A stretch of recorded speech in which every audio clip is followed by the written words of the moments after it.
You're right. Yeah, I think it works. Yeah, Cool. it's fine. Sweet. Rub eye. Boom.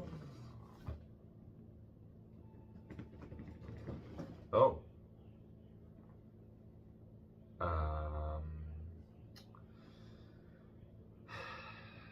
Guess I gotta get rid of the footage. Alright.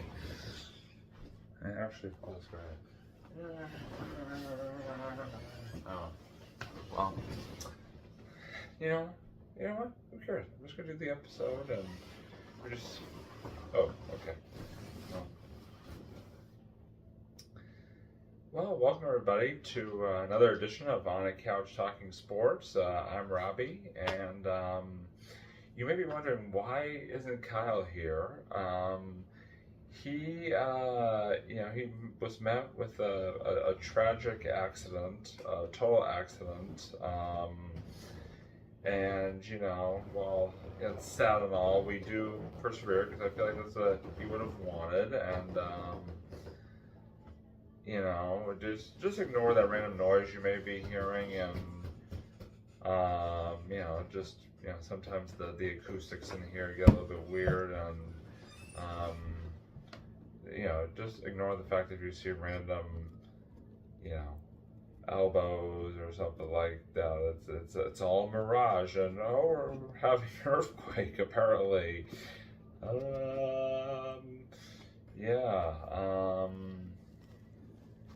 Okay. And now, so the camera actually has a mind of its own. It just. Oh, that's a great angle. All right, I think I like that. Oh, hi. What's up, Robbie? Oh. Just adjusting the camera, What's up? Okay. It wasn't like I was telling everybody that you died or something. Died? Why would you say that? I didn't die. I didn't just pass out and fall on the ground or anything like that. What are you talking about? Oh, well. What is this guy saying? I don't I understand. don't know what I'm saying half the time, so it's okay. You're welcome to my world.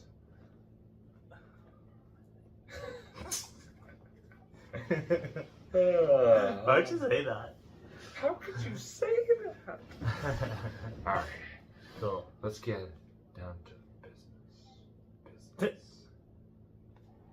To Wait, feet I already behind, did that. right? Someone's got it. I literally have no idea what's going on right now. You never seen Mulan? No? It's been a long time, but Okay. I literally just have no idea what's going on. Okay. I'm just here.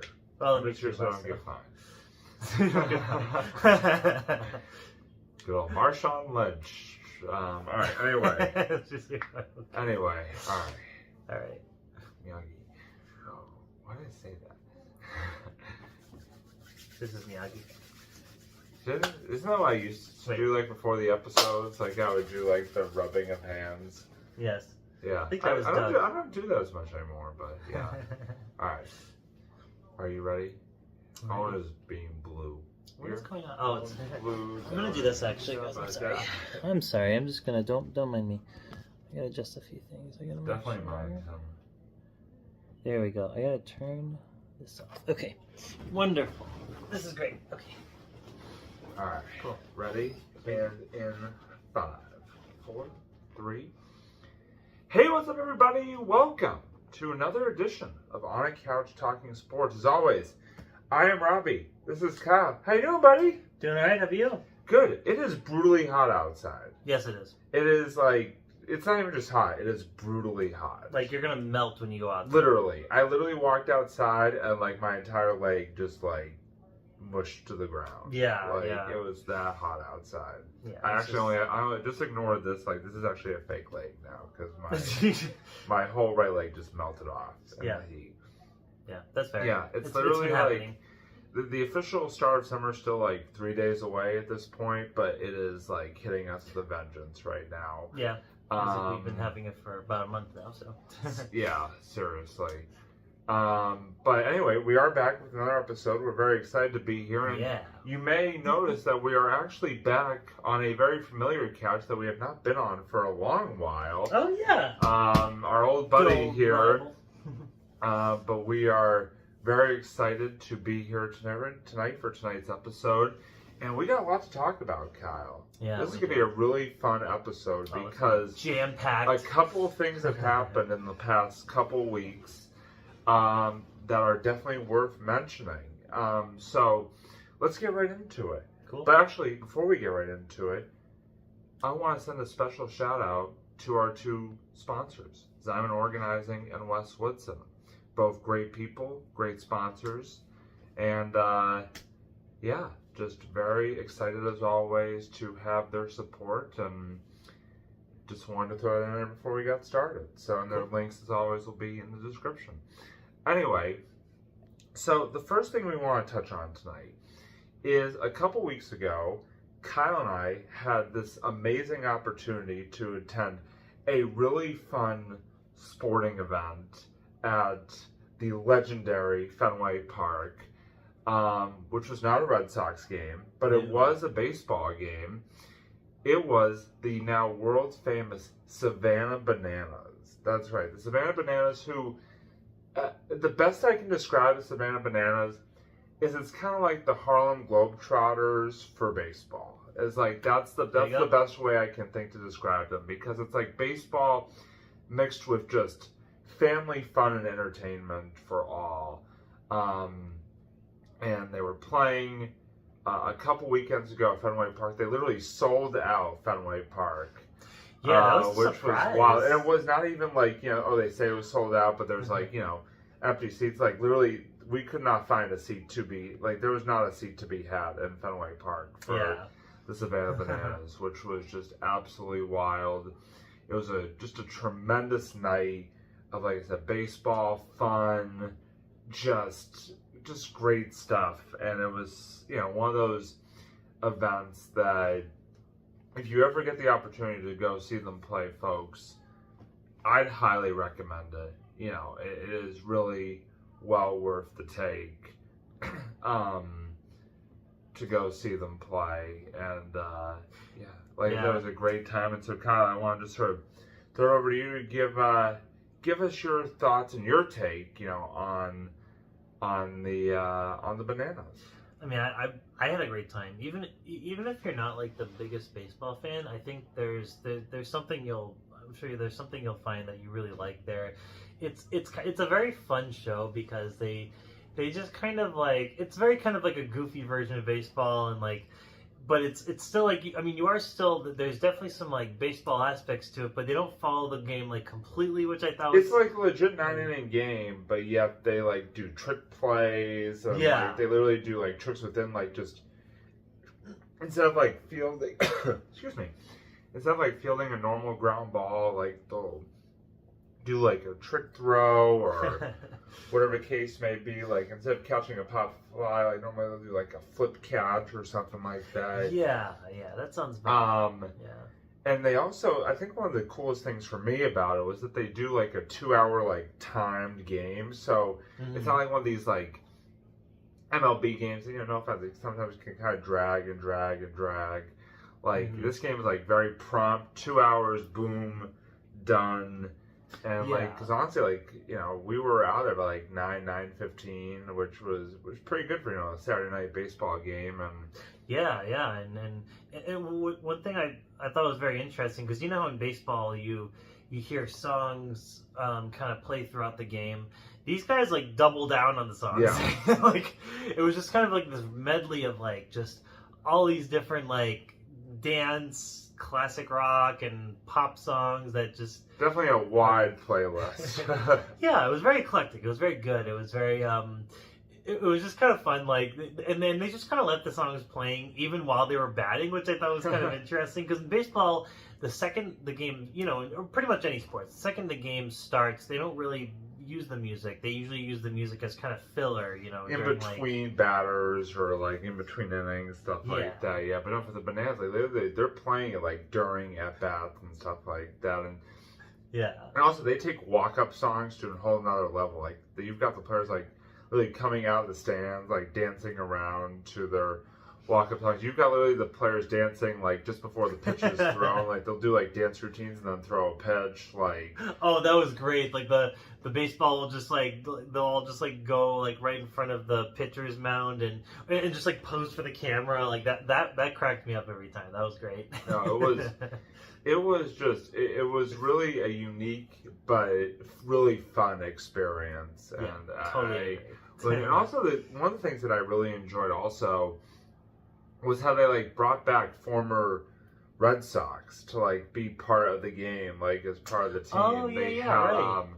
Mitch Moreland, who was on the 2018 World Series team. They had Johnny Gomes, who was on the 2013 World Series team. They had Papelbon. Papelbon, yep, thank you. They had Papelbon coming wearing a kilt, like literally a pitch for an inning. They had Roger Clemens. They had Bill Lee from like back in like the 70s. Good stuff. Like they had just so many fun, like sort of twists and turns throughout the experience. And I even like before the game, like when we first got there, which was like, an hour before the game, they had like players coming up in the stands doing like fun things with the fans. Like they were like taking bananas or like stuffed bananas and like throwing them down on the field with like one of their teammates trying to catch them. Like they just, it was just such a cool thing. And then my favorite part, and again, you can tell me what your favorite part was after this, is at one point they like had everybody take out their phones, turn the flashlights on, and they just like lit up Fenway Park with like the phone flashlights and stuff like that. Oh, And yeah. like, and with the music going and stuff like that. It was just like I said, I think it was like the Coldplay's Yellow, right? Yeah, Like, it that was. really Yeah, cool. exactly. Yeah. No, it was, and I mean, it was just. That was wild. I loved it. I loved it. I've been working forward to this game for weeks and months, and like so. To finally be able to like see them in person, like because I've been following them on social media for a while now, like because they have a big, obviously online presence, TikTok, Instagram, all that good stuff. But to finally like see them in person, like was just That was wild. fantastic. But yeah, I wanted to ask you, what was if you had to pick like, and obviously don't feel like you have to, but if you had to pick like a favorite part of the experience, like what would it be, or maybe even like a couple of favorite parts, like whatever comes to mind. I mean, I kind of just like I was okay with like the filler stuff. Like I thought they had a lot of really fun random stuff that they did. Like they at one point at the beginning of the game, they had the most, because you know how like in sports, like a lot of sports do this. Like hockey does this too. They have like the fans and stuff just do these like races and stuff. They had a baby race. I'm not even joking. They got a bunch of parents come out and they just plopped their babies on the ground, and then they had a baby race to see which baby could, crawl their way to the finish line. To me, that was hilarious. I was like dying laughing. I'm like, wow, this is next level. Like they even had like a dad bod competition, the dad bod squad or something like that. Well, and then sounds like the first pitch. Like they did the first peel, like they literally had a little girl come out and like peel and eat a banana, like begin the game. Yeah, like it was, and then they even were trying to, like when we got there, we had just kind of saw the people like trying to catch bananas in these like giant pants that they had. I know, wearing. yeah, like, that just was really random but really funny. It was, like I said, it was just fantastic. Yeah. It was like I said, if you ever have a chance to go see the Savannah Bananas, folks, do it. Oh yeah. I give it like double. If I could give it like triple or 4 thumbs up, like I would. Like it was. It's great. It was that good. I'm glad we got to go and have a good time, and just an experience I will not soon forget. So yeah, definitely. And by the way, I do want to, before we move on to our next subject here, I do want to also sort of shout out the place that we actually went before the game for dinner that I actually never been to before. It's right, if you're ever over in the Fenway area, I would highly recommend you check out the Timeout Market. Oh yeah, that's a good because spot. Kyle and I think you had been there before. Yeah, times, but this is my first time going there. It's a really cool thing. So you could probably explain a little bit, like, just sort of for people who don't know, like, just sort of explain the Timeout Market setup. So the way you look at it, it's a little bit like, imagine like a food court, but like way more fancy and kind of decked out. Yeah. So you get there and it's like they usually have like plenty of seats open, so they have like these like long tables in the middle. It's like counter, like almost like bar like style seating. Yeah, like all around the floor. Yeah. Exactly, and they also do give you the option, even if the middle's too full, which usually it isn't. At least, and the times I've been there, you know, I have never had a problem with that. Right. But they do also give you sometimes the option to, like, you can sit kind of on the outskirts too, on the outside, and they even kind of give way to, like, you know, different sort of like markets. They had like a flea market kind of on the outside. So that's right. Yeah, they did. They had like a little. Yeah, exactly. Yeah, I remember that. Yeah, and just the food that you get there is really great because they have a combination of like seafood places, like Italian, barbecue, Asian cuisine, barbecue, like just they have like I feel like there's gonna be something there that you like. Like it's very well decked out. They even have a coffee spot. They have a Union Square donut. Oh, Union Square! Oh, it's so good. Oh my god, love it. Yeah, and like their dessert is unreal there. Like I think they might even have an ice cream like option too. Yeah, I think you're right. I have to kind of go back and look there again, but because sometimes they do change the spots around. Like they don't change them a lot, but like it is kind of like a market that gives way to like different restaurants and businesses to kind of come in. Yeah. So that's always good. So yeah, I definitely go there. I think you guys will like it, and you have two kind of like at least 2 or 3 different like kind of bar setups there. So if you want to grab a drink, like wine, even beer, like right outside it, there's like a separate bar too, like sort of right next door as well. Yeah, cocktails and everything. Yeah, no, it's good stuff. Like I said, there's. It was just a really cool place. You know, I was glad Kyle recommended this for pre-game eats. So definitely, if you're in the Fenway area, definitely check out again. That's Timeout Market. Agreed. All right, so for the second part of tonight's episode, and I think that most of you could probably tell where we're going, especially given my shirt here. The City of Champions is champions once again. The Boston Celtics finally, because it's been 16 years, so I could say finally, have won Banner 18. Yesterday, on what was actually the 16-year anniversary of Banner 17, the Boston Celtics won the NBA title last night, defeating the Dallas Mavericks at TD Garden by the way, get this. You want to talk about this for oddities? Obviously, the fact that it was 617. Okay. Boston's area code is 617. It was the 16-year anniversary of them winning the last title, and they won Banner 18 by 18 points. Wow. Written in the stars, guys. Yeah, seriously, like literally written in the stars. Jeez. It was incredible. I was watching the game on TV, basically from the start. They came out, because they kind of got blown out in Game 4 when they had a chance to sweep the Mavericks.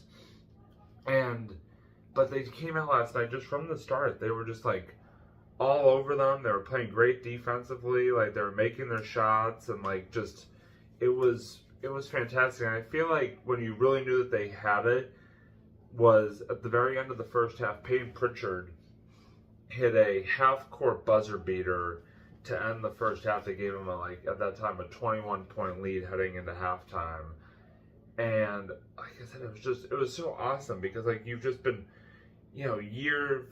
several years now they've been like knocking on the door or like getting so close, like either to the conference finals, the NBA finals, and just continuing to come up short. And it's just been like really frustrating. And so finally, for them to get it done for Jason Tatum, for Jaylen Brown, Al Horford, all those players who, by the way, except for one player on the roster, all the other players had never won a title before last night. Only one player, Drew Holiday, was the only player on the roster who had won a title before. He won in 2021 with the Milwaukee Bucks.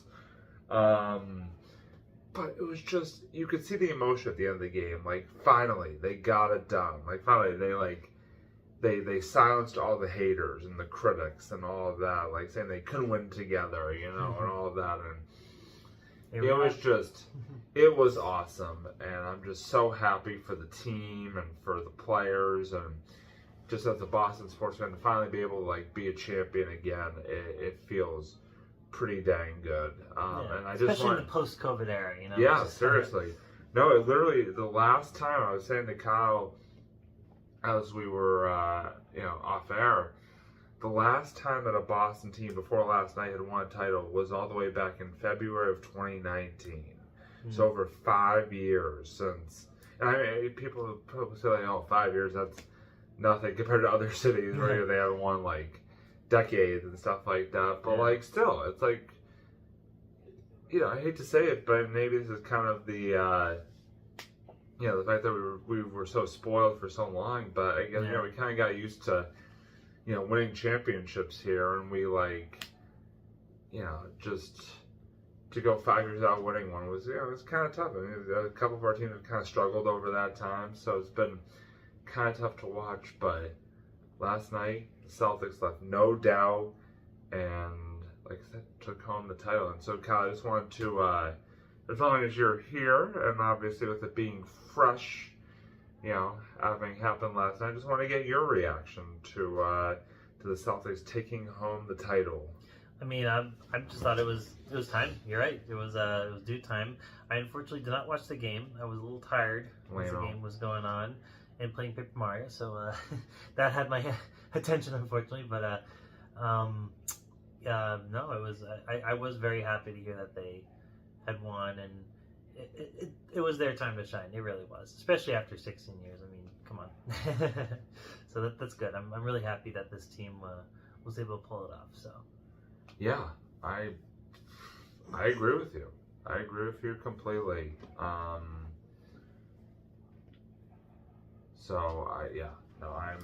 just super thrilled for the team and for everybody. It's awesome. It's awesome. It really is. And I've been on cloud nine all day today, like, 'cause I've been rocking my Celtics gear.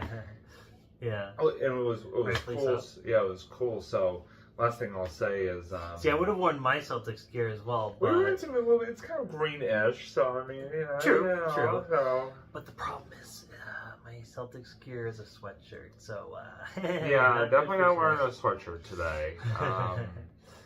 But what I was gonna say is, Boston sports fans, we definitely are excited breed, and it was just kind of funny. I thought of this just now. I was out for a walk after dinner last night before the game, and walking down a path that actually Kyle and I have walked many a times through Wellesley Center sort of area, and this guy just is out for a ride, just runs past me, and just I was wearing a different Celtics shirt. He's like, "Go Seas." I'm like, "Yep." And definitely the vibes were great last night, and they continued to be great all the way up until that final horn sounded. So there you go. Congratulations, Celtics. The parade is Friday morning in Boston. I plan on being there, and in our next episode, I will maybe I'll do a little parade recap for whenever we do our next episode. So, so that's all I got. Again, congratulations to the 2024 NBA champion Boston Celtics, and maybe a repeat next year. We'll see what happens. But very excited. So now we're going to sort of move on to the end portion of our episode, as we always do. I really don't have a final thought tonight, because I kind of like all the things that I will use for my final thought, I kind of already did with the Celtics and the Bananas and all of that. So I'm honestly just going to kick it over to Kyle for another edition of the Sue's Reviews. So why don't you take it away? Cool. So tonight I just wanted to talk about, because this was a huge day today, obviously not in the sports world, but more in the video game world, because Nintendo just revealed a huge direct full of lots of great games that's coming out. So I did also want to kind of celebrate, that today as well for that, and how they announced so many great games, and I think the ones I'm probably the most excited for. I'm curious to hear what you guys have to say. They've, after years and years, probably around the time the Celtics had won their championship. I think it was about the same time it took for them to make another Metroid Prime game. So they finally announced Metroid Prime 4, which is I'm really excited for. It's going to come out for the Switch very soon, I think. Switch. So yeah, and yes, a new Mario and Luigi movie. New Mario movie. Jeez, a new Mario and Luigi RPG game is coming out as well. So that is going to be incredible. That's probably the first Mario and Luigi Switch title, and it's going to be a new entry in the series. So I'm really, really ecstatic for that. Any kind of Mario RPG that comes out, because I've already played the Mario RPG remake and Paper Mario 1,000 Year Door remake. I've been playing right now, which is a really solid game so far. But any kind of new Mario RPG entry, I'm all for. Done. Give it to me. Let's go. So excited for that. The game I'm probably the most excited for is the new Zelda game that's coming out. So basically, okay. So for those of you who don't know the concept of Zelda, it's about this hero Link. And this hero named Link, he's like the hero of time. He has to fight Ganondorf and save the princess, and that's usually for the most part, I'd say that's like the story for most of the games. Aside from games, for games like Majora's Mask, Link's Awakening, but yeah, that's usually the general gist of the game. This game, however, actually does not put you in the shoes of Link, but as the Princess Zelda herself. So you actually do get to play a game called Legend of Zelda that actually features Zelda as the hero. And I love that concept, and I'm glad that they're doing that. And I'm very ecstatic, because now she has to save Link, who got sucked up by this dark power or something like that. That's what we got from the trailer.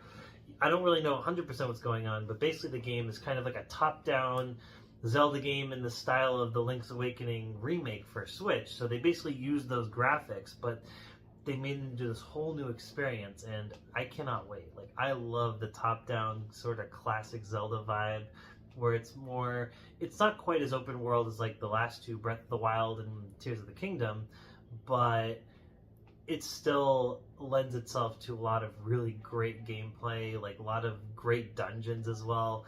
I'm really curious to see how this game's going to be. I'm going to buy it the second it comes out. So, yeah, I'm really excited. So, yeah, great direct. So, excited for the world of sports and for the world of gaming as well. So, yeah, that's what I got. Yeah, good for you. Sorry, I was responding to That's it. okay. I can't even make an excuse. I just was responding to a text. Nope, it's all good. But no, thank you for that, Kyle. I know you are a big Zelda fan, so anytime you talk Zelda, I know you get really passionate about it, so A little too passionate. No, that's okay. Hey, we all have our things, man, so don't you worry about it, all right? Don't you worry. But anyway, I just wanted to send one final shout out again to our two sponsors, Zion Organizing and Wes Woodson. Thank you so much to both of them. Thank you to all of you for tuning in to tonight's episode. It was a great episode, as always. And if you want more exciting content like this, you can find us right here on YouTube, on Facebook, we're on Twitter, we're on Instagram. Don't you mean X? X, yeah. Thank you. God X, damn. formerly known as Twitter. God damn it. Twitter still sounds better. Yeah, seriously. But yeah, that's gonna wrap up tonight's episode. Kyle, thank you as always for being here. But yeah, so hope you guys enjoyed, and until next time, like I said, that's Kyle, I'm Robbie, and we're gonna sign off now from the couch for another edition of On a Couch Talking Sports, and we will see you guys next time. Ugh.